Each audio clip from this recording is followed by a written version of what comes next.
Hi, this is Dr. Mark Hitchcock. I want to welcome you to Marking the End Times. It's a program that where we look at what's happening in our world today at current events through the lens of Bible prophecy. And today I want to talk about something that we get asked about all the time. And I know we've talked about this before, but I want to look at it kind of through a little bit of in a new light because of a recent article I just read. But I want to talk about America and prophecy.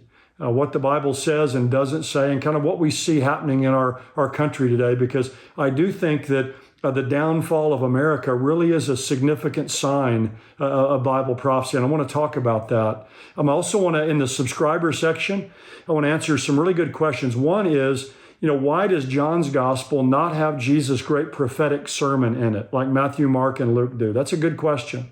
I want to talk about Babylon. There's a good question about Babylon. There's a question about the binding of Satan in Revelation chapter 20. And also a question about some of the nations that are involved in the Gog-Magog invasion in Ezekiel 38. So we'll go to the subscriber section a little bit later where I'll answer those questions. But what I want to do is I want to talk about a recent article I read that I think sheds a great deal of light about where we are today as a country in America and why I think that's prophetically significant. But before I get to that, I want to fill in a little bit of background, a prophetic background for us to kind of understand the context of this a little bit better. We talk a lot about signs of the times, and there are a lot of signs that we discuss. Some of the major signs I think are globalism today. The whole world is shrinking where it's easily controllable by one person, a one world government, a one world economy. Just the exponential increase in lawlessness that we see in our country today, and insurrection, revolution. Obviously, the nation of Israel and the ongoing peace process that's there. It's a peace treaty that will begin the 7-year tribulation period. I believe there'll be a reunited or revived Roman Empire. And I think that it's possible today that the European Union is the embryonic stages of that. The whole Gog-Magog coalition, Russia, Iran, Turkey, these nations that will conspire together to attack Israel that are all in place today. We see the escalating apostasy within Christianity, the continued falling away that's taking place that I think the Bible predicts as a sign of the end. But one sign that we talk about it a lot, but I don't think we see it specifically as a sign, is what I would call the reduction of America. That America is going to be diminished as we get near the end times. You say, well, why do you say that? Well, I think America has to be neutralized because America is not mentioned in Bible prophecy, which to me indicates that something has to happen to America before the end times take place. I don't think America is mentioned in Bible prophecy. It's certainly not mentioned directly. It's never mentioned, America or United States are never mentioned. But I don't even think it's mentioned indirectly or in some symbolic way. People will say, well, America's the unnamed nation in Isaiah 18, or they'll say America is Babylon in Revelation 17 and 18. Some will say America is the 10 lost tribes, or America is the young lions of Tarshish in Ezekiel 38. I don't think any of those are a reference to the United States, certainly not a clear reference in any way. To me, they're much too tenuous to make any kind of identification with the United States. So I think America has to fall, because if America were the superpower that we are right now, once the rapture takes place and during the tribulation period, certainly we'd be mentioned somewhere. So I think the silence about America is significant. And it tells us in Revelation 13, when the tribulation period arrives, especially that final half of the 7-year tribulation period, it talks about the Antichrist who's going to rise out of a 10-leader background in Europe. He's going to rise out of these 10 kings. It says, who is like the beast and who is able to make war with him? So he's going to dominate the world at that time, which indicates to me the United States won't, or will maybe just be a part of his global coalition. So you say, well, what could happen to America to reduce us from our superpower status today? Well, there are a lot of plausible scenarios of what could happen. One is we could experience some kind of a nuclear 9/11 in our country that could just really destroy our country. A lot of the infrastructure could just so damage the psyche of our country that we never really recover from that. You could have a total financial meltdown, just the debt bomb that just keeps going, 31 trillion, 32 trillion, 33 trillion, whatever it is today.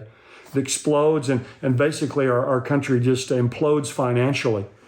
Also the moral decay that we see rotting our country from within. We see God continuing to abandon our nation with what's taking place, and just the moral rot kind of collapsing under its own weight. But another plausible scenario is that America just simply self-destructs.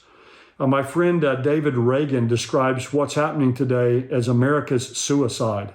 That basically we're just destroying ourselves. And that brings me to the article that I want to discuss with you that I've read recently. It's by Victor Davis Hanson. I'm sure if you ever watch Fox News, that's a name that's familiar to you. He's a professor emeritus of classics at California State University, a senior fellow in classics and military history at Stanford University, a fellow of Hillsdale College, and a distinguished fellow of the Center for American Greatness. So he's got a lot of great credentials. But here's the title of his article. It says, "If you really wanted to destroy the United States, then." And he goes and lists 10 things that you would do if you wanted to destroy the United States. Now, I'm just going to mention these. He has a lot more information here. You can get online and read it for yourself. But here are the 10. Let me just kind of tick these off quickly. It says, first, you would surrender our prior energy independence. Reduce new oil and gas leases on federal lands to the lowest level of any president in history. Make war on coal and nuclear power. Cancel the Arctic National Wildlife Refuge oil and gas field. Overregulate and demonize frackers and horizontal drillers. So you make us dependent on countries like Venezuela and Saudi Arabia and Russia for our energy needs. Second, print trillions of dollars in new currency as the lockdowns end. Demand rises and consumers are already saturated with COVID-19 subsidies. And he's talking about, he goes on to say how prices then will skyrocket and it will create just unbearable inflation.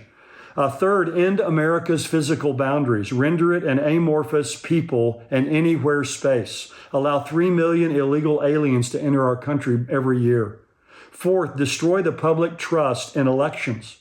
Render election day irrelevant. Weaponize the FBI, CIA, and Department of Justice. Fifth, redefine crime as one rich man's crime, another a poor man's necessity. So basically where you just say, people are poor, you just kind of ignore what's happening because maybe they're from some oppressed group, and so you just encourage criminal behavior.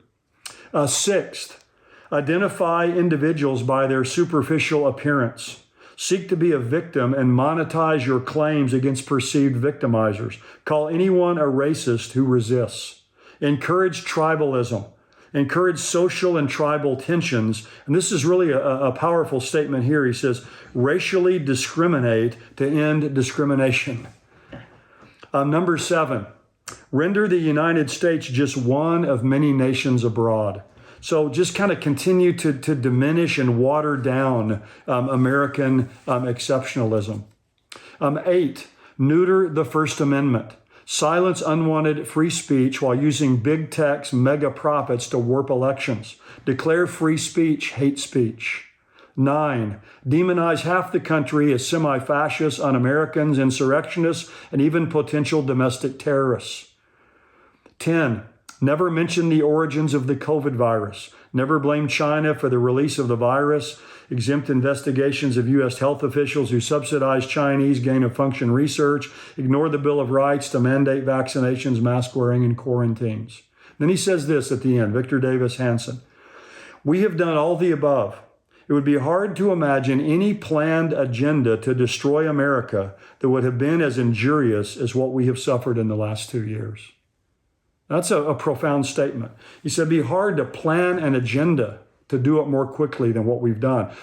But I do believe there is a planned agenda. I believe it's a satanic strategy to destroy this country because it's the last bastion of freedom in the world. And Satan's wanting to reduce America and destroy America so he can make the entire world one, ultimately so he can bring his man on the world scene, the Antichrist, to rule the world on his behalf. So the demise of America, I think, is underway. And we're being weakened on every front. We can see that the pillars of our society are crumbling. Now, we have to remember in all of this, though, that God is in control. Satan is doing his best to destroy our nation, but God is also allowing this to happen, I believe, because God has his plan that he's working out ultimately to bring about in the end times in the tribulation period. And my view is that the rapture one of these days is going to speed America's downfall and demise exponentially. One of these days, in a moment, in a twinkling of an eye, the rapture is going to take place. And all of the salt and the light in this nation is going to be extracted out in the time it takes to blink your eye. And so you think about that, the loss of all these believers, maybe 20, 30, 40, 50 million people, along with all these other things that are happening, and America will become a second or a third-rate nation, I think, overnight. And you say, well, what can we do in the meantime? Do we just kind of throw up our hands and give up and just surrender? No, the Bible tells us what to do. It tells us to pray for those who are in authority. We need to pray for our country. We need to be lifting up our leaders constantly and praying for them. We also need to live godly lives. We need to put the gospel on display. We can decry the moral rot that's out there in our country, but if we're contributing to that by our own lifestyle, then we're speeding up and hastening the demise of our own country. So we need to live godly lives as we await the coming of Jesus Christ. But look, events in our nation today, the things that we see happening, these are not accidental. Satan is working his agenda, but God is superintending all of this. And what's happening in America today, this really self-destruction that we see taking place, is another signpost on the road to Armageddon. It's one that we see developing and one that we see accelerating before our eyes. And I think it's a very significant signpost that we're far down the road to Armageddon. Well, thanks so much for watching. And right now we're going to go into the subscriber-only section. If you're not a subscriber, you can go to endtimes.com for $7 a month and become a member. And you'll have all kinds of resources available to you. And so we want to encourage you to do that. But for those of you who are subscribers, stay with us. And we're going to answer some really good questions.